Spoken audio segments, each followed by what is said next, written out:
Hello Elias, comment ça va? Ça va, merci. Et toi? I would wish to make this interview in French, but unfortunately my French is not that good, and I also think our viewers would be a little sad if we talked French, but actually French is your first language, right? Yes, exactly. I would also like to to do this interview in French, but it's okay. You should do it in English, then everybody can understand. And actually, that's the first thing I would like to know. How is it to be a football player coming to another country, another club, and then having to tell everything you know and everything you are asked about in a different language than your first language? How is that for you? It's a little bit difficult, I would say, because it demands you to be all the time focused, because it's not my first language.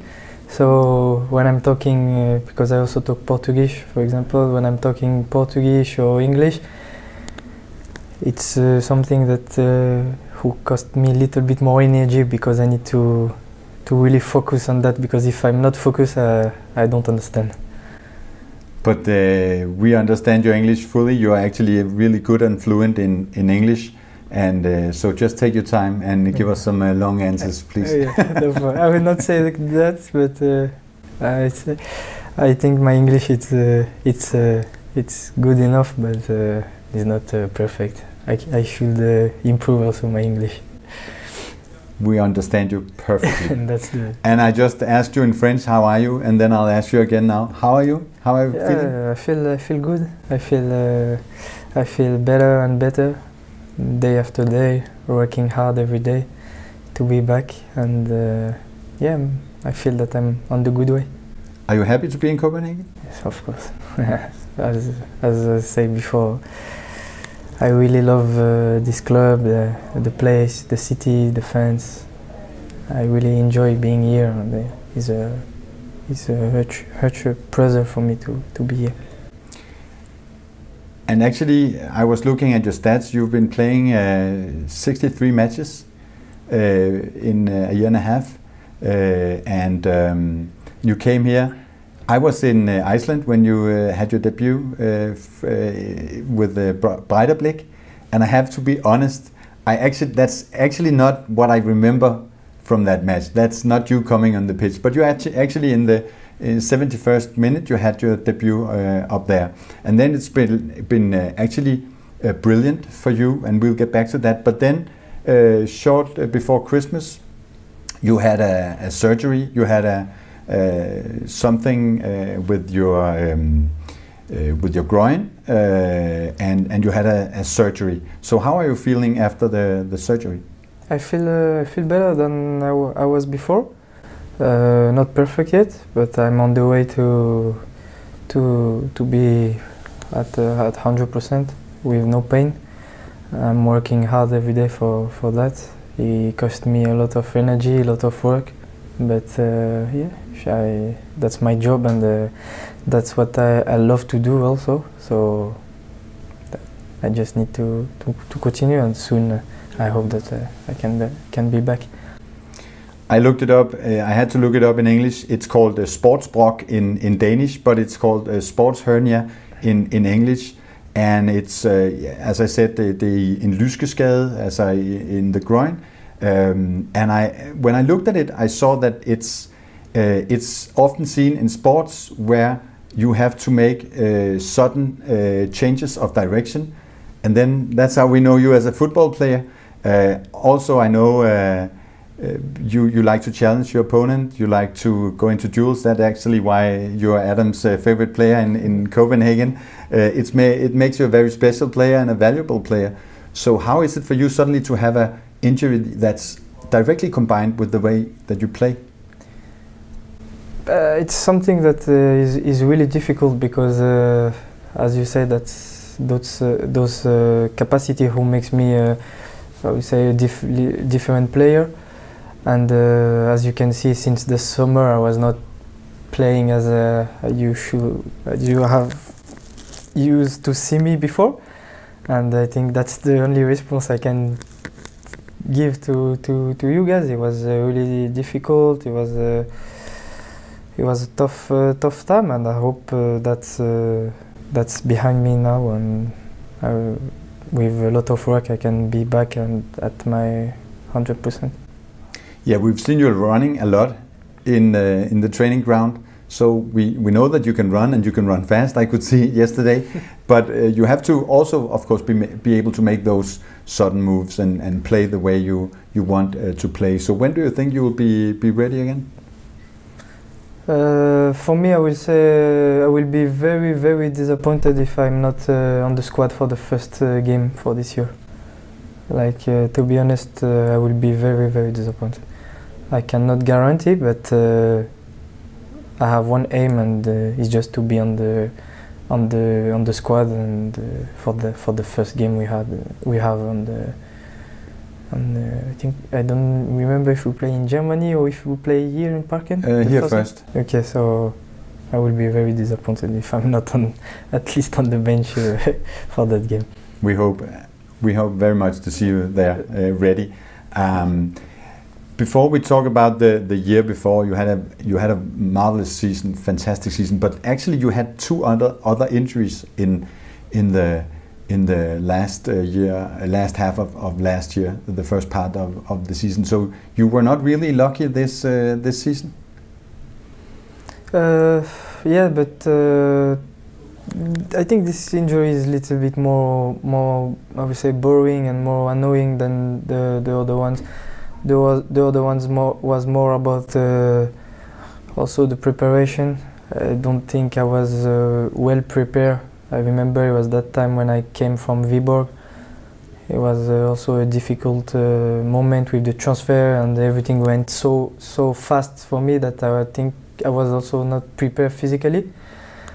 So it was more muscular. This one is more annoying, because that's my weakness. I have also done one surgery 6 years ago, exactly, and exactly the same surgery, but on my right side. And yeah, now 5-6 years ago is on my left side. So yeah, I think it's something completely different. But I just need to work even more harder on my weakness, because this is also a weakness. That's sure that you are weak in some place and some muscle in your body, and you are compensated with other muscle. As I understand, it's like this. So need to work hard. So you had a first half of the season where you played matches, but obviously you weren't on your normal level. We've seen you when you came from Viborg. You had a fantastic season with the goals and with the assists, one of the most important players. And then suddenly, after the summer break, you fell in level due to injuries. How did it feel? How did you feel about that? I feel, to be honest, I feel a little bit sad, because when you are used to one level and you don't succeed to show again that level, it's also mentally it's something that is difficult for a football player, I think. But yeah, it can happen. I think football, it's up and down. Of course, the aim is to be always on the top, but as I say, sometimes we are not machines, and yeah, I need also to learn how we work also on a big club like this, because I was not used. People also have to understand that the last year, it was the first time on my career where I play more than 50 games. Okay, and that's not excuses. It's just true. I was used to play maximum 25-26 games a year, and just here in Copenhagen, in 6 months, you made already 30. I don't know, probably 30 games, including the Champions League, the league, the cup, everything. So that's also, it's a huge demand for the body, and if the body is not prepared for that, then injury can happen. So that's also He will teach me that I need to work hard. I need to be more professional, doing more stuff also on the gym, because right now I think gym is very important to perform on the pitch. And to be honest, I was not I was not the first one to be on the gym. So yeah, it will teach me a lot of good things to be better when I will be back, I hope. So the last season where you played really well and also played many matches, as you say, that actually teach you something about your body? Yes, for sure. Yes, completely. But he also teach me that I don't know if you will understand what I will say, but sometimes when the things can look easy, you do less than you should do. And the truth is, when I arrive here in Copenhagen, like as you say, when I arrive, I start to, I would say, perform directly. I was coming from Viborg, and after 2-3 games, I was already, I would say, an important player for the team, you know. And then you don't really, and then I start also to play in Champions League and everything, and you don't really realize that what you are doing, and you think that it's easy, and then you probably work less than you should do. But over the time, this is not the right mentality, I will say, and that's also teach me that I'm in a big club, and I need to be also more professional and work more hard. You came from Viborg, as we talked about, but as a player from abroad, how did you wind up in Viborg? How did you end in Viborg?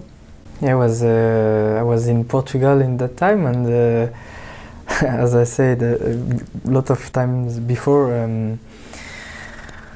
it was a difficult period in Portugal for me, because I have been there for 6 years, and everybody was telling me that I was a great player with a lot of talent and stuff like that, and I really never get the chance to play in the best division there. And then after 5-6 years, I just tell myself that I should try something else, another challenge in my career. It was the time I was, I think, 23 years old in that time, so I think it was the moment. And I had after a really good season in the second best division in Portugal, I get the opportunity to move to Viborg. And then the beginning, it was a little bit difficult for me to choose, because I was feeling it was another step down in my career. And because I didn't know nothing, to be honest, in that time about the Superliga. I was not watching the league, and just knowing the biggest club here in the country. But yeah, and then I make the decision to change, and the rest just we all know the story. Yeah, and we're really happy you made that change, and then you did really well in Viborg and had the change to Copenhagen. How did you experience having that chance to come to Copenhagen? For me, it was a big achievement for me, because as I said before, it's a big club, and it gave me the opportunity also to play in Europe, and that's also one of my dream. And yeah, I was really happy, and I was just thinking about coming here, just telling my agent that I want to come here, play here, and please make the deal, and yeah, that's it. And we're happy for that. And then you played a magnificent season. How did you experience playing? Suddenly you were on a really high level, playing Europe and stuff like that. How was that? That was actually the break for you in your career. Actually, it was really nice, but I think in the moment I was not. I didn't realize what I was doing. and it's probably just now because now I'm not playing, and then I see on the TV and I see a lot of games and I see a lot of players and I say, oh, okay, I have done this. That's a huge thing. But in the moment, and even more in a club like FCK, you don't really have the time to think about those things, because if you play against Bayern Munich Tuesday and you finish the game, and Nice in the dressing room, he just told you that you have tomorrow to recover, and then we work hard on the Friday, and then we have game on Sunday. So you don't really have the time to think about this, you know. Just need to continue all the time. Focus. Okay, that game is done. Next. So not really time to enjoy? You enjoy the moment when you are on the pitch, and after I don't think we have really the time to enjoy. But I will have time to enjoy after my career. It was a really good year for you, but also a tough year, I can hear. Yes, for sure. Because it teach me a lot of things. I was not used to playing that level, and surgery I get to that level, and yeah, a lot of positive things, but also it's like in the life, you know. It's you always have some good thing and some bad things. So, but these bad things, they just make me stronger and more professional. Yes, so that's good. So now you hope to come back and find your old level again? Yes, that's my goal. That's why I wake up every day with full motivation and completely focus on my job, and it's to get back and help the team, because I also miss playing football and helping my teammates. And you're happy to be in Copenhagen? Yes, of course. That's I'm really happy to be. It's a great city. It's a perfect match between a football player, but also being a human, like having some kind of life after the football, because it's also important, you know, because there's a lot of pressure in the football. So when you are out of that environment, you need to do something, to think about something else than football. And I think here is a perfect match between this. You can be focused on the pitch, and also you can enjoy your life with your family. And what do you do when you're not playing football and not training? To be honest, I just do something chill on the city. I go for some restaurant, or I go for shopping. I go sometimes to Tivoli also. Some place like this with my family, and I try to enjoy and recover also on those days off, more mentally. So I think just that's it. And you have family here? Yes, my wife is here with me, and yes, sometimes also I have some friends who are coming also to visit me. My family also sometimes who visit me, so that's good. And now hopefully you're getting back on the old level we know and that we love you for. But what are your dreams with football? My dreams. To be honest, I have one goal in my career, is to play on the top 5 leagues, I will say. But not in every club, I would say. For a good club in top 5 leagues, because when you are in a club like I'm here, it's also difficult to move away sometimes, because you get the opportunity, but I don't when sometimes some clubs they are from the bottom of the top 5 leagues, I don't think so they are better than FCK. So it's also something that is difficult to go to find another good challenge when you are used to that level here. But until you go to a top 5 league, can we make an agreement that you stay until you have won the championship? To be honest, I will be very, very disappointed if I out of the club one day without championship. Now that I will not accept. Like to be honest, I will be very, very disappointed. No, I cannot stay here in Denmark and being as I will say, like in my mind, I'm one of, when I'm in my best, I'm one of the best players in the Superliga, and I cannot be out of the country without winning championship. That's not that's not possible. I'm not even thinking about this because I know that I will win some championship, and hopefully it will be this year. We hope it will be this year, and we hope to keep you a little longer also after winning hopefully the trophy this year. Elias, thank you so much for talking to us. Thank you. Thank you. Hej. Ved du, hvem der havde de højeste odds på FCK i sidste måned? Det var igen Unibet.